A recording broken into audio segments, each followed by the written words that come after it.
Fala galera, meu nome é Wallace do canal mais tradicional. Hoje a espera acabou. Hoje, enfim, é o primeiro jogo da Copa do Brasil contra o Atlético Paranaense lá na Arena da Baixada. E vamos dar aqui uma olhadinha no que a mídia tem falado a respeito deste jogo. Mas antes, já deixa aí o seu like, o seu comentário. Não se esqueça de se inscrever no canal para dar aquela moral para de botafoguense para botafoguense. Vamos juntos, assistam aí. Confronto muito interessante, né? Se a gente pega o que o Martim falou, de que de 15 dias para cá, quando saiu o sorteio, né, as impressões sobre esses clubes mudam. No caso de Atlético Paranaense e Botafogo, se você vai recuando mais no tempo, né, pega os últimos anos. Quem brigou mais em cima foi o Atlético. Né? Bom, sim, na comparação com o Botafogo, então, muito mais. Começo do ano, o Atlético era um dos invictos no Campeonato Brasileiro e o Botafogo não chegando à semifinal. No estadual, né? E o Atlético mantendo ali uma invencibilidade. Aliás, ficou 100% durante um tempo, teve um empate, e mesmo assim foi uma das últimas invencibilidades a cair no futebol brasileiro. Mas hoje é o jogo do líder. E o Atlético de 3 vitórias. Que, aliás, emplacou também uma longa série invicta que só acabou agora contra o Goiás. Né? O Botafogo, justamente desse momento no estadual em que ele vai para a Taça Rio, começa a construir ali uma invencibilidade, que o próprio torcedor olhava assim com o pé atrás porque dizia assim, invencibilidade contra o Audax e Portuguesa, contra times pequenos do futebol carioca. Mas depois emplaca 5 vitórias seguidas nas 5 primeiras rodadas do Campeonato Brasileiro. Né? Tem que mudar o jeito de olhar esse time. Contra times, assim, ele estreia no Brasileiro contra o São Paulo, depois teve o jogo contra o Bahia, certo? Bahia lá, que ele vence, depois teve o jogo contra o Flamengo, aí teve jogo contra o Corinthians, assim, são resultados em cima de equipes com elencos fortes, com elencos que até são apontados, que vão disputar mais coisa do que o Botafogo no campeonato. E o Botafogo conseguiu uma construção de um time consistente, né? Acho que o Tiquinho vive uma fase espetacular. Eu acho que ele é um centroavante muito interessante que o Botafogo trouxe, porque é um cara completo, assim, um cara que é brigador, mas é um cara que tem técnica também, tem uma ótima finalização. E acho que é um confronto, assim, é um confronto equilibrado esse, porque o Atlético Paranaense ele tem dificuldade, por exemplo, para propor jogo, quando ele tem que ficar mais com a bola, ele ainda demonstra dificuldades. O Botafogo tem encaixado sua forma de jogar com o Luiz Castro, já está um time muito mais organizado e mais seguro defensivamente, que era um problema também. Acho que a gente vai ter um confronto bem interessante. Hoje é difícil jogar na Arena da Baixada, né? Também tem esse aspecto. Todas essas vitórias do Botafogo no Campeonato Brasileiro foram construídas, merecidas. Não teve nenhum acaso ali, não teve nenhum absurdo. Talvez o absurdo tenha sido perder para o Goiás. Né? O resultado mais incomum do Botafogo no ano. Eu estava olhando aqui os confrontos da Copa do Brasil, tentando escolher qual era o mais equilibrado. Esse aí é candidato mesmo. Atlético Botafogo. Até porque o Atlético é um time copeiro, né? Ele é um time que nessas competições mata-mata ele trata cresce. Com prioridade. Exatamente.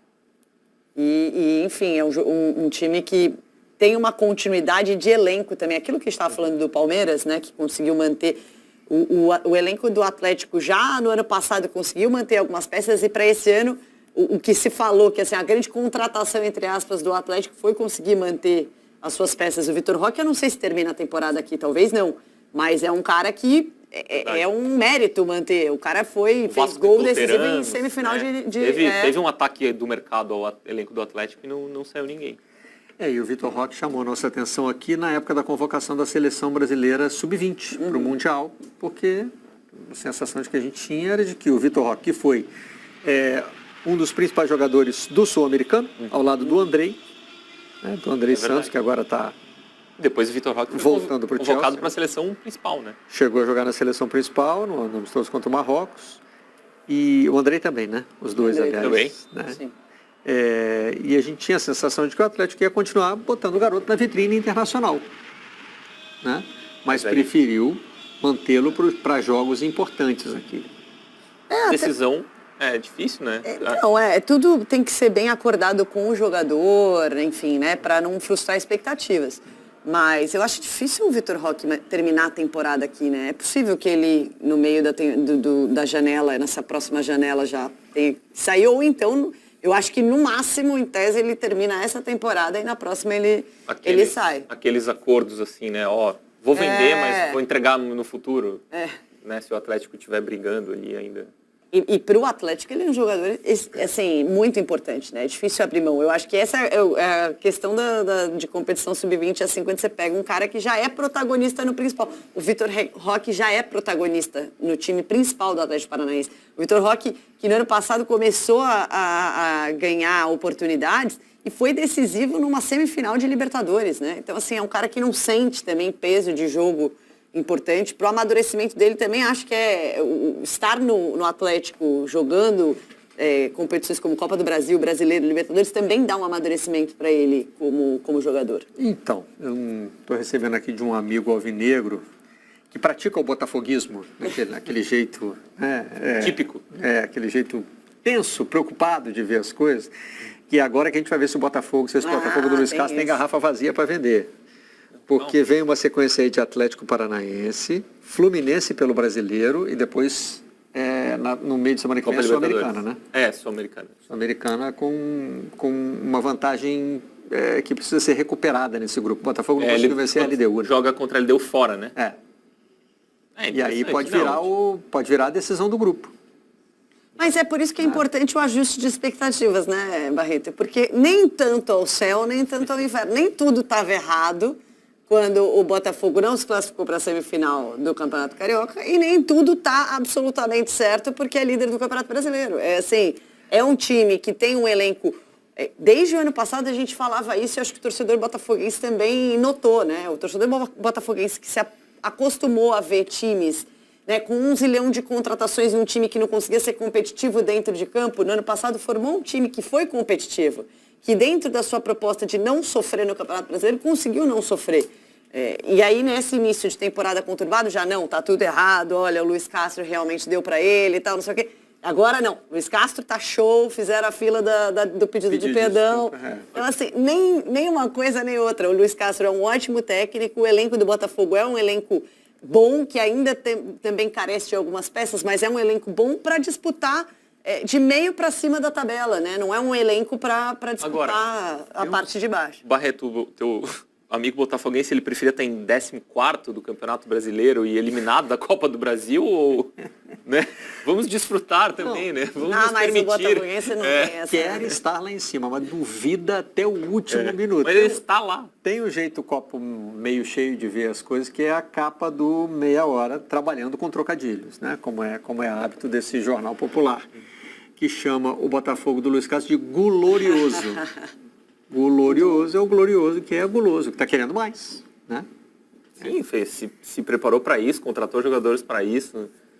O Botafogo pode ser ambicioso, por que não? Sim. E eu acho que a Copa do Brasil é muito importante, assim, o Botafogo conseguiu as classificações até as oitavas agora, e é importante fazer um bom jogo nessa partida fora de casa, porque é um desafio jogar na Arena da Baixada, então de repente conseguindo um empate ou ainda uma vitória, mas enfim, conseguindo um bom resultado no primeiro jogo, isso já ajuda a embalar na temporada, e a Copa do Brasil é um caminho, eu não diria que é um caminho fácil, porque não é, mas mata-mata. Acaba que às vezes você consegue chegar mais longe, vai empolgando a torcida, né? São 2 jogos, né? O Campeonato Brasileiro você tem que fazer um campeonato de 38 rodadas minimamente lá em cima para você conseguir ser campeão e tem elencos muito fortes no Campeonato Brasileiro, é difícil você disputar com eles. Mas no mata-mata ela te dá essa possibilidade de você fazer 2 jogos e vencer um time que, em teoria, pode ser melhor do que o seu. Até nem acho que está equilibrado esse confronto, né? Só corrigindo aqui, o próximo jogo do Botafogo é contra o César Vallejo. Eu achava que era a LDU. Ainda não é a decisão contra a LDU, não. Mas mesmo assim é uma sequência em que o time tem coisas importantes aí no caminho, né? E outra lembrança importante é de que é o confronto de 2 treinadores que em algum momento dessa temporada tiveram ali o seu questionamento. O do Luiz Castro foi mais incisivo, né? Mas como hoje o Botafogo é SAF, o John Textor nem ouviu. Né? Não fala português. Exatamente. E no caso do Paulo Turra era porque o time tem jogadores que inspiravam que o time poderia render mais, tal, né? O Paulo Turra também é uma continuidade, né? É a continuidade do felipismo ali, né? Do Filipão que virou diretor e colocou seu auxiliar para treinar o time. Mas aos poucos o Atlético vai mostrando mais, né? Mostrando que o funcionamento coletivo do time está de acordo com todos esses ótimos jogadores que estão lá. Exatamente, era uma cobrança muito mais por desempenho do que por resultado. Com esses caras aí dá para jogar mais, se dava e o Atlético mostrou que dá. E o Atlético está almejando mais coisas mesmo, né? Que é brigar na prateleira de cima do futebol brasileiro. Muito bem, está na hora de fazer um rápido intervalo. Então, galerinha, esse foi o vídeo de hoje. Se gostaram, deixe aí o seu like, deixe o seu comentário, coloque aí o placar da partida aí nos comentários, vamos ver quem acerta. E não se esqueça de seguir o canal, dê aquela moral aí de botafoguense para botafoguense, tamo junto, é nóis.